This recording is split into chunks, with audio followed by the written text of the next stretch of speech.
And roll. Good morning, everybody. Good morning. Pick it back up in Ezekiel chapter 26. Ezekiel 26. Pick up in verse 11. Last week we kind of closed out with the massive armies that Nebuchadnezzar had and some of the outlying towns from such a wealthy nation that had been built up over the years with great wealth, being destroyed with the wickedness and the sin of Tyre. I kind of just told you I envisioned them as kind of suburbs, how suburbs will build up outside of bigger cities with folks. But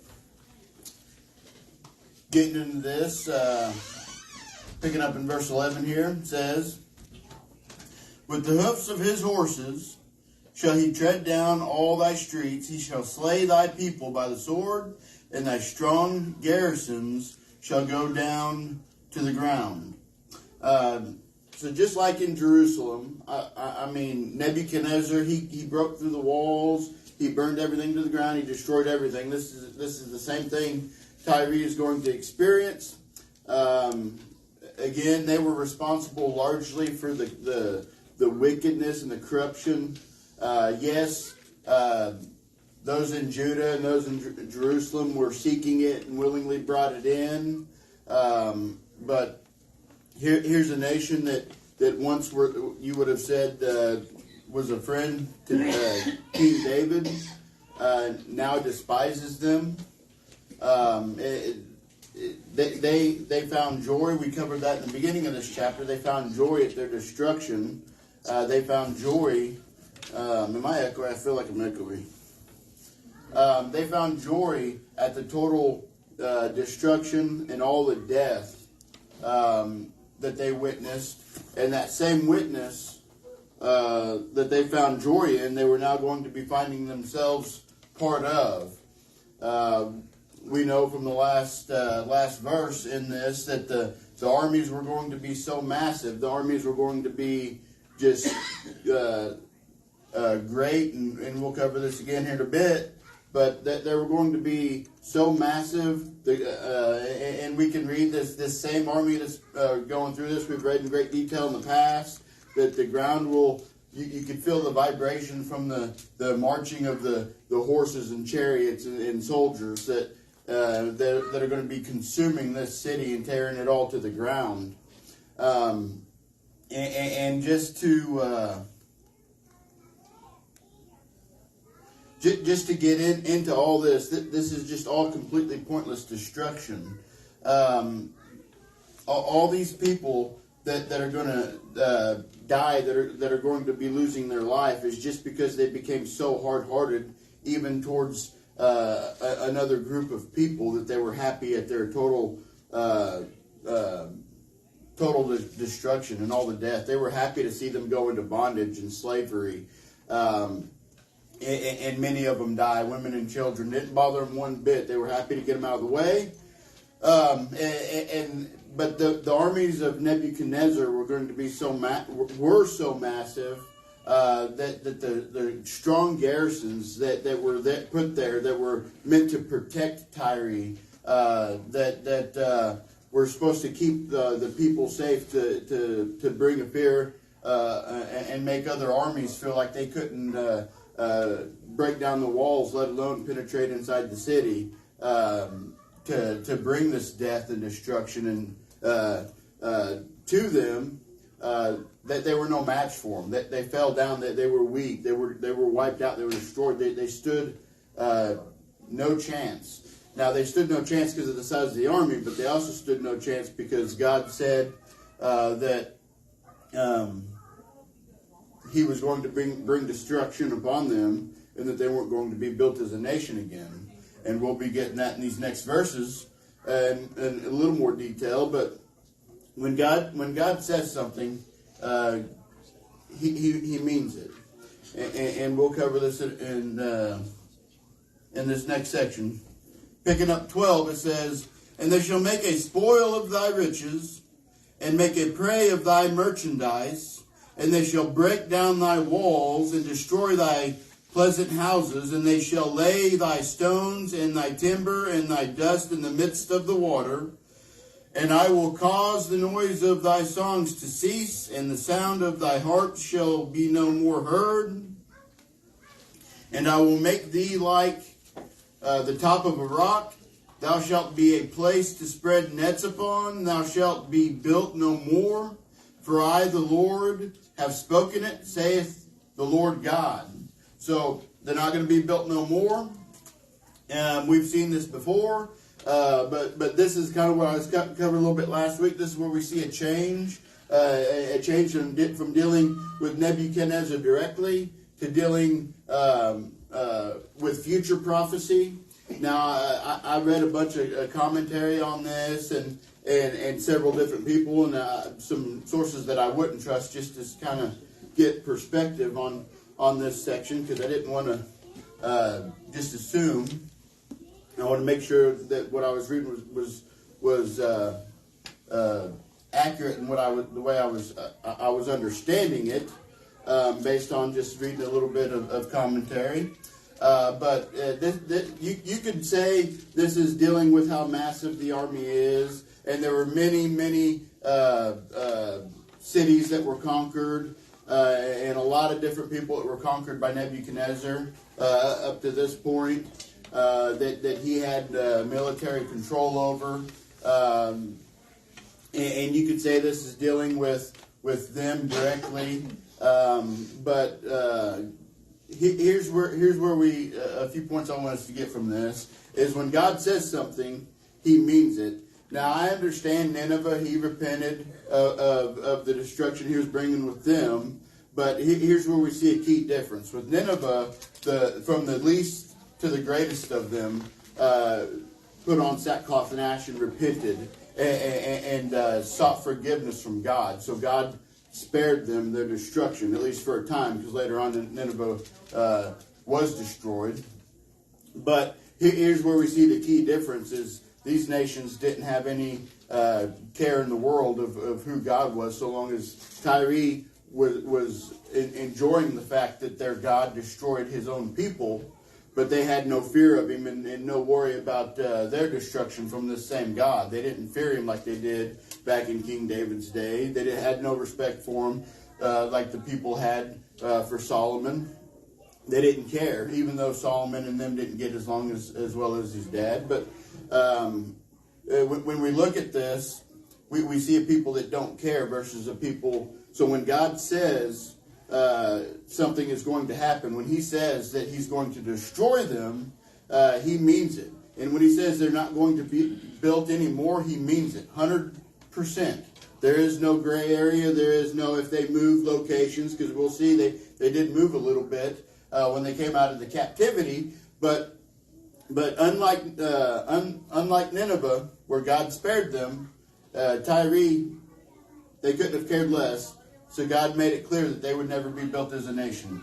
Now, when we look at this, and we look at how they came out of captivity, and I had 10:30 alarm set I forgot to shut off for yesterday morning. That's what happens when you stay up too late, you sleep in. But getting back on track here. Completely threw me off. What we have is a nation that when they came out of captivity, they went and they tried to, there's a little island out a little ways from where Tyre used to stand, and they rebuilt, and they were still working on building it up, and we'll see later on in this chapter, too, I believe, where they were, it might be next week's chapter, I think it's next week's chapter, where they were building up some riches. Actually, it's not next week. It is this chapter. Sorry. We'll look at a short passage in Zechariah. But when they were building this up, God had told them 100% that they would not be a nation anymore. So quite a ways down the road, Alexander the Great, I briefly mentioned him, but he came in, and all this rubble, everything that's been destroyed, God said he made this place like the top of a rock. If you've ever looked at the top of the mountain, there's nothing that grows. It's just flat surface. There's no life there. Alexander the Great came.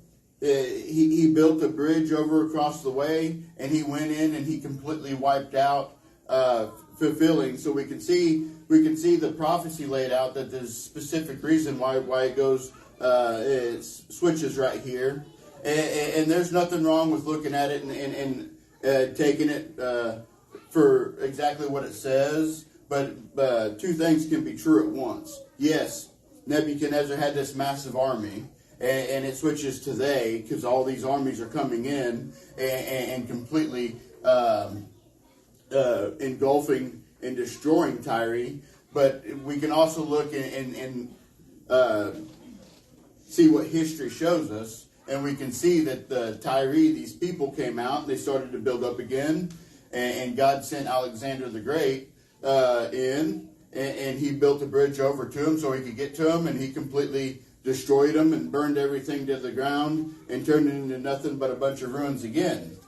I read some commentary of some people that had went over there, and J. Vernon McGee's one of them. He stood on the bridge, and he kind of went over, and he can kind of look at the ruins still. And he spoke briefly about his amazement in just seeing the prophecy of God being fulfilled, and when God, just the power in seeing something like that and reading something like this of the fear and the respect that this world has lost. And mind you, J. Vernon McGee, this was being said like 30 years ago or longer.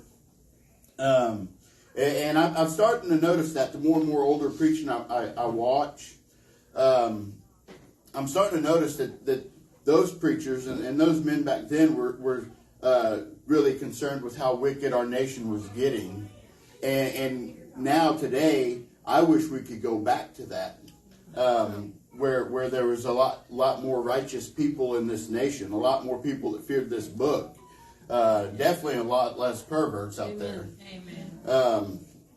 I mean, you turn around, it seems like somebody's coming up with some kind of new perversion over something, whether it's in this book, some kind of belief, mostly, obviously, anything sexual in nature.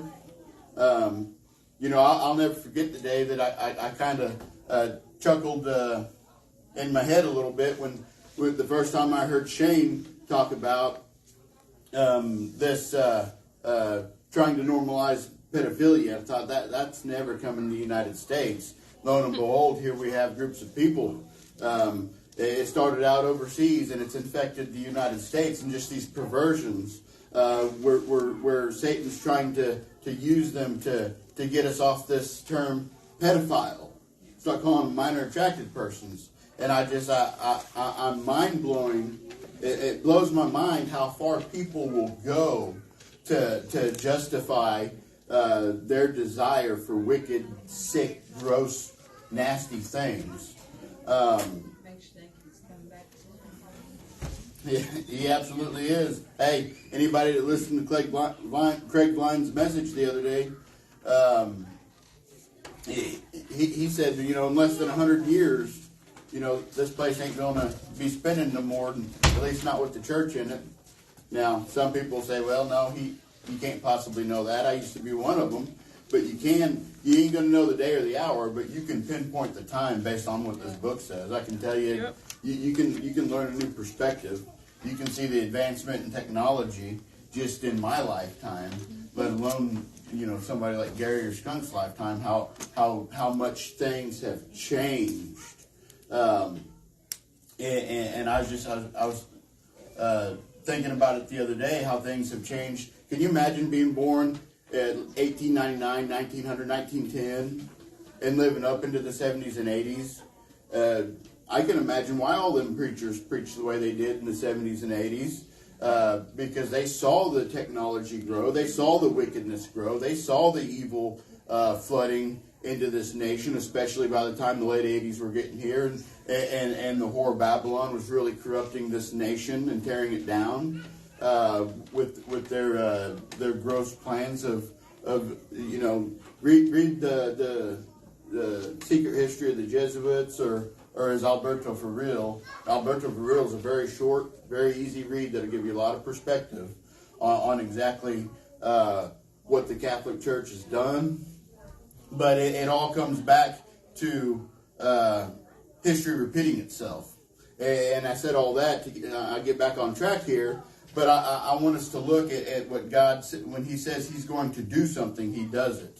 And now, we don't always know the time or the reason why, but that's not for us to understand. We're just supposed to have faith and believe it and trust in His way. And Tyree, there's a lot of people died because they now you say they didn't know. Yes, they did. They knew 100% upon their destruction that God had said. God said that He'd know it. They'd know it. He has spoken it. That they would not be built as a nation ever again. And here they are coming out of their captivity, building this place back up. Had they just stayed scattered out, had they just pushed in somewhere else, and kind of like the Jews had to do for a long time after their destruction, there'd have been a lot more people that would have been spared in this time frame, because there would have been no need for Alexander to come in and it'd have been easy too, if you really look at this, it'd have been easy for Alexander to say, I've conquered so much, I've got so many bigger things to conquer. Why do you think it was on his heart to sit there, hold his armies, have him build a bridge for this little bitty town that was built, that they had built up and were continuing to try to grow, to just go over there and conquer it? He didn't need to do all that. I mean, if you really look back and think about it, he could have assumed that they're a little island over here. There's nothing of great wealth over there, even though you will see that they were building up a wealth again. But outside of just God keeping what He said to be true and not letting them be built as a nation ever again, and putting it in His heart to build this bridge to get over there to destroy them, there'd have been no other reason. He'd have seen it and been, it's not worth his time and his military might to go destroy this little place. But when God says something, you better take it to heart.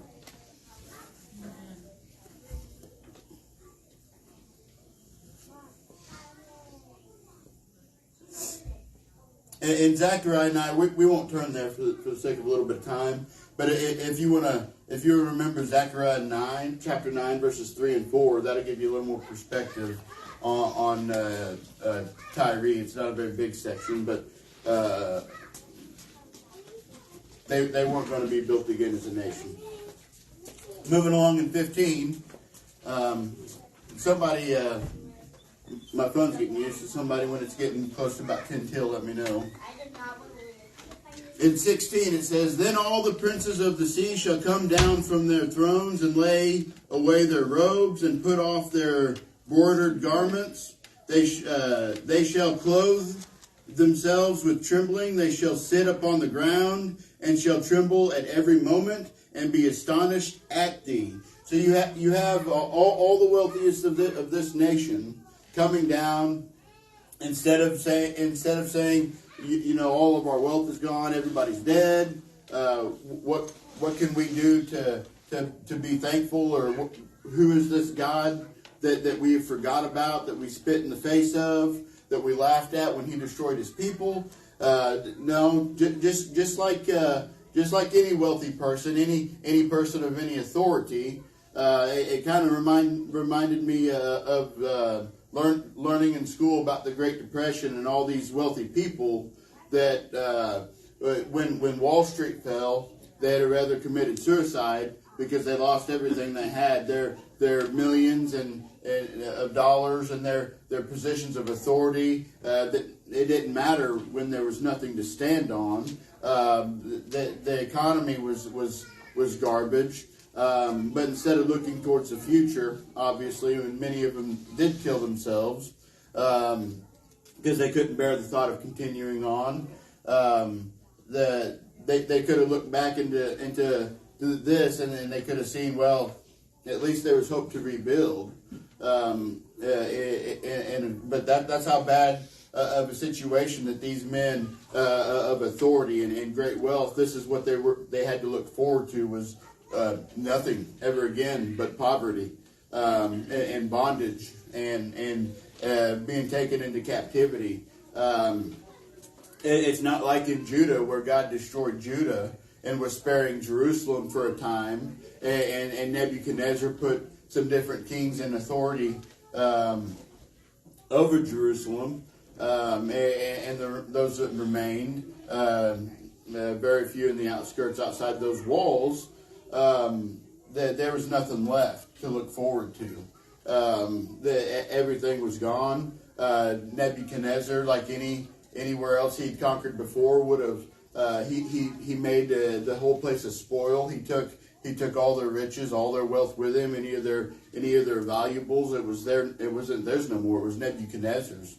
So they're just looking here in complete destruction, complete loss, and just mourning, putting on these garments that I read one commentary that I suppose you could see into it and a little bit, but that I don't think they were trying to hide themselves.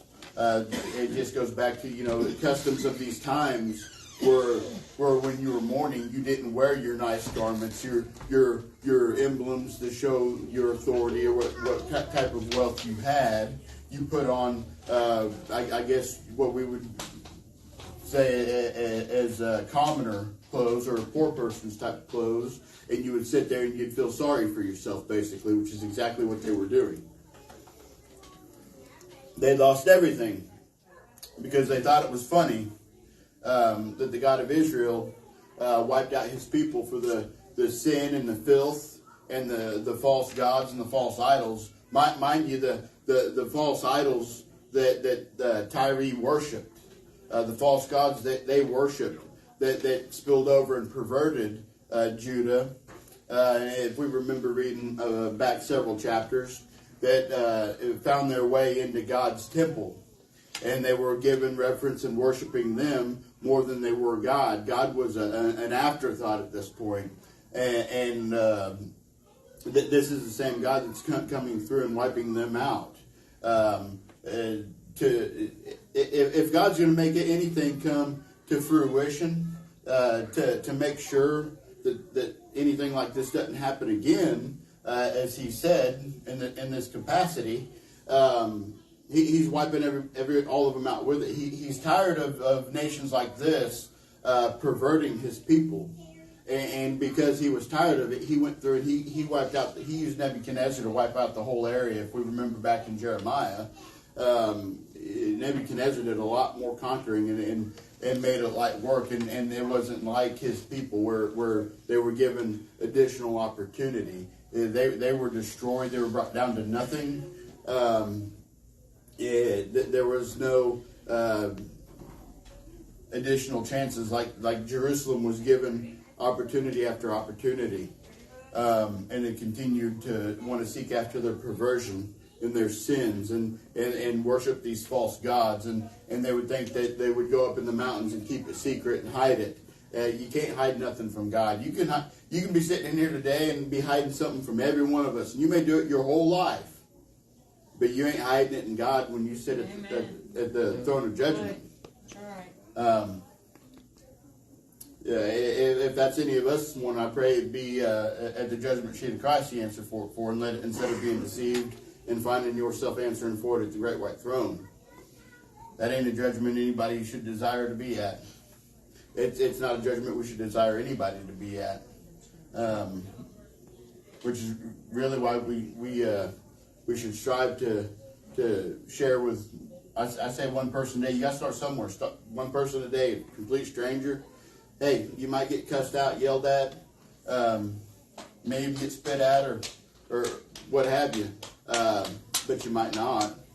And most likely you'll never see the person again, so what's it matter?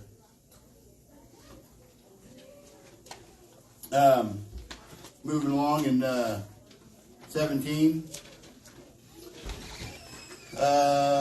Says, and they shall take up a lamentation for thee, and say to thee, how art you destroyed, that was inhabited of seafaring men, the renowned city which was strong in the sea. She and her inhabitants, which caused their terror to be on all that haunt them. Now shall the isles tremble in the day of thy fall. Yea, the isles that are in the sea shall be troubled at thy departure.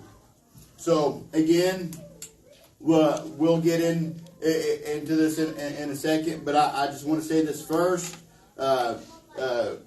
Sin has a way of creeping into your life, and when you let that sin fester and it blows up into something, one of the biggest problems with today's world that rips families apart, that are trying to do the nuclear family thing and not just cave to the perversion of this world, is adultery.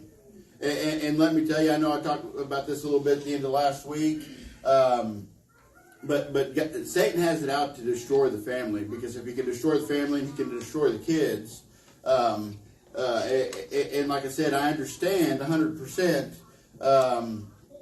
that God can rebuild that and lift it back up. But let's be honest, that's few and far between. In a world today, it's all about no big deal. You want what you want, I want what I want. Let's go to court and argue and make the kids feel bad and treat them like they're a byproduct of the situation we're going through. And it's a very sad situation, but it's reality. I sit there and I haven't seen them for a while, but I know they'll be coming back. They always do. It's just mass advertisement for cheap divorce. Seeing it all over the place, have for several years now. And it just makes me think, man, it's really gotten that bad that people are. I think I saw one sign that a lawyer was only charging like $800 to help you file your paperwork and get you through a divorce, and on simple negotiations, that is. But that's all it is people have taken the sanctity of marriage, they've turned it into a tradition, here we see that fester, and this is exactly where I'm getting into, because this is a great example of how others outside of that are affected by your sin in your life. And just like if we look at pornography too, because that's a huge part of trouble in a marriage. Pornography gives people unrealistic expectations. Let's keep it that simple. Unrealistic expectations, and you may not realize it. You may not think nothing of it, but it's affecting your marriage. And it's a lot of things that'll come back and lead you to divorce, because you just men when you look at that stuff and you're trying to be in a committed relationship, it just gives you unrealistic expectations of what a woman is. And I think we're all wise enough in here today to understand that, but it'll tear families apart. Why do you think a $1 billion industry is so easy to get a hold of at your fingertips? I don't know how such an industry can make that much money and make it so accessible. But I just take it back with Satan has more wisdom than this world gives him credit for, and that's the way he likes it, because it makes it easier for him to tear you down or to tear this world down. In all that, 100%. But when we read this section, we can look at the the isles that were affected by this. It wasn't just Tyree getting destroyed, no big deal. We're talking about a huge economic meltdown in all this because of their wickedness. You got several nations that use this port city to do a lot of trade, to do a lot of commerce. There's a lot of money that flowed through this place. Now you have this nice, wealthy port city with this seemingly powerful military to protect all this, to keep everything flowing like a well-oiled machine, now completely destroyed. And you've got people with nowhere to meet these other nations to do any kind of trading or to do any kind of selling. And you're looking at many, many other nations that are now going to be suffering economically, and more people that are going to go hungry because of all this.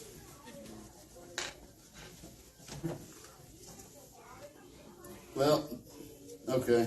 But it just goes to show you, I mean, look how interconnected our world is today with the rest of, our nation is with the rest of the world. When the economy starts to crumble in the United States, when it starts to hurt, or in other nations, it affects everybody in the world in some capacity. Now, we don't feel it as hard in the United States as other nations, but I can tell you, it's getting pretty rough when a 80-cent package of hot dogs costs $2 now. I mean, you can think, oh, it's only $2, not feel it that hard, but you add that up, you know, especially, you know, people in here with families this morning, when you buy the amount of groceries, you definitely can feel the price increase when you go to pay your bill. You know, just yesterday, I'm sitting there thinking, I didn't really get nothing. I thought, okay, I'll get the girls a couple drinks and a snack. And I'm standing there in line, I'm paying, and I had 3 drinks and a couple snacks, and I'm sitting there paying $22 for it. And I'm sitting there thinking, well, I'm telling you, you gotta watch yourself come and go. Them prices are ridiculous. Hey, I'm telling you, there's a reason why, if you notice, I've started to notice that you can't find the price tag on a lot of items now. It's missing. It's because they don't want you to see that that's $3 candy bar, because you ain't gonna take it up the counter. If you take it up the counter, most likely you're gonna go ahead and get it. You're gonna go ahead and get it, exactly. But hey.